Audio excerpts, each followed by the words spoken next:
देखो भाई, बात करते हैं आपके स्टीफन क्रेसन की, बात करते हैं जिन्होंने पिछली बार आपके ऑनलाइन एग्जाम में खूब धमाल मचाया। ठीक है, तो देखो स्टीफन क्रेसन के बारे में जो जो मेन चीज आपको पढ़नी है उनके बारे में एक एक करके बात कर लेते हैं। स्टीफन क्रेसन आपके अमेरिका के अंदर आपके भाषाविद थे, जिन्होंने दिया था आपका सेकंड लैंग्वेज एक्विजिशन का आपका कंसेप्ट, यानी सेकंड लैंग्वेज एक्विजिशन का आपका सिद्धांत दिया था, यानी कि आपका द्वितीय भाषा अर्जन का। ठीक है, यानी द्वितीय भाषा अर्जन का आपका सिद्धांत दिया था कि जो बच्चा होता है वो अपनी दूसरी भाषा को भी एक्वायर कर लेता है, यानी कि दूसरी भाषा को भी आपका अर्जन कर लेता है। अब देखो, हम जो अपनी पहली भाषा होती है, हम अपनी पहली भाषा को तो अर्जन कर लेते हैं।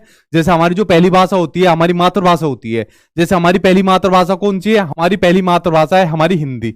हमारी पहली मातृभाषा कौन सी है? हमारी पहली मातृभाषा हमारी हिंदी है। तो हमने अपनी पहली मातृभाषा को एक्वायर कर लिया, उसको अर्जन कर लिया। तो ये वाली बात तो बिल्कुल सही है भाई आपकी। लेकिन स्टीफन क्रेसन ने कहा कि बच्चा अपनी दूसरी भाषा को भी एक्वायर कर लेता है।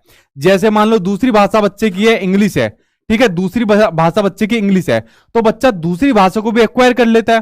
भाई मान लो बच्चा यूट्यूब के अंदर लगा रहता है, या उसके दोस्त यार कुछ ऐसे हैं जो कोई इंग्लिश बहुत ज्यादा बोलते हैं, या उसकी फैमिली के अंदर कोई ऐसा मेंबर है जो इंग्लिश को बोलता है, तो बच्चा उसको अनुकरण करके, उसके साथ रहकर उसको अनुकरण करके दूसरी भाषा को भी सीख गया। तो ये वाली बात कही आपके स्टीफन क्रेसन ने कि बच्चा जो दूसरी भाषा होती है, चाहे कोई भी दूसरी भाषा हो, तो उसको भी एक्वायर कर लेता है। तो आपका सेकंड लैंग्वेज एक्विजिशन का जो आपका सिद्धांत था वो आपके स्टीफन क्रेसन ने दिया। तो पहली भाषा को तो बच्चा एक्वायर कर ही लेता है जैसे अपनी मातृभाषा है, लेकिन दूसरी भाषा को भी बच्चा एक्वायर कर लेता है। ये वाली बात आपके स्टीफन क्रेसन ने कही। तो दूसरी भाषा को भी जो बच्चा एक्वायर कर लेता है, अर्जित कर लेता है, इसके लिए उन्होंने 5 परिकल्पनाएं दी, 5 हाइपोथेसिस दिए। और इन 5 परिकल्पनाओं में आपको सबसे महत्वपूर्ण जो पढ़नी है उसके ऊपर अब आपको बताता हूं। ठीक है, तो देखिए 5 परिकल्पनाओं में इन्होंने जो अपनी 5 परिकल्पनाएं दी उसके बारे में एक एक करके नजर डालते हैं। पहली परिकल्पना है आपकी अर्जन अधिगम परिकल्पना, जिसमें बच्चा दूसरी भाषा को अर्जन कर लेता है, एक्वायर कर लेता है। ठीक है, जैसे इंग्लिश को उसने एक्वायर कर लिया, एक्वायर करने के बाद फिर उसको मॉनिटर करता है, उसकी वो निगरानी करता है।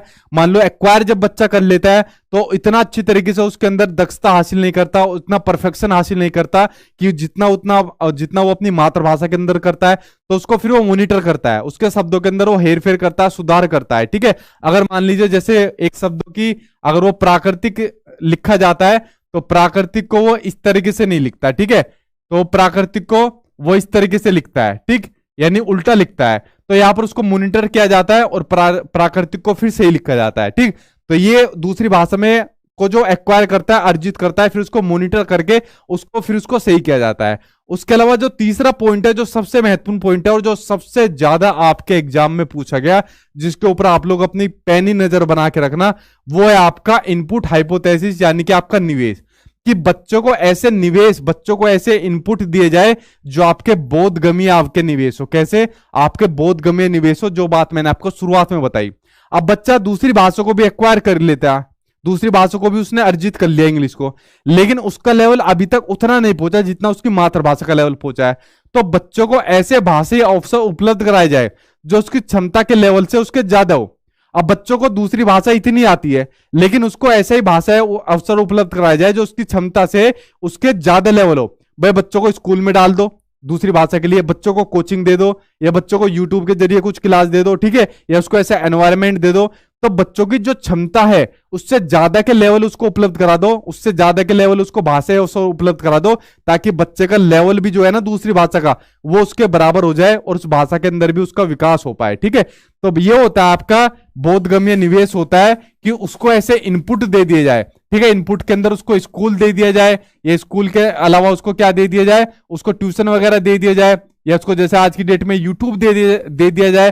तो बच्चों को ऐसे इनपुट दिए जाए ताकि बच्चे का जो भाषाई का जो उसका क्षमता का जो लेवल है, उस क्षमता के लेवल से उसको ऐसे भाषाई अवसर दे दिए जाए ताकि उसका बच्चे की भाषा का विकास भी उसका बढ़ जाए। ठीक है, ये होता है आपका बोधगम्य निवेश होता है, यानी ऐसे बच्चों को इनपुट यानी कि निवेश दिए जाए। उसके अलावा बाकी के 2 के ऊपर भी एक बार नजर डाल लो कि बच्चे का आपका भावात्मक आपका निवेश, ठीक है, भावात्मक आपका फिल्टर, कि अगर बच्चा इमोशनली रूप से आपका कनेक्टेड होगा, वो मोटिवेटेड रहेगा, ठीक है, अपना इमोशनली रूप से कनेक्टेड रहेगा, तो किसी दूसरी भाषा को भी जल्दी अच्छी तरीके से सीख जाएगा।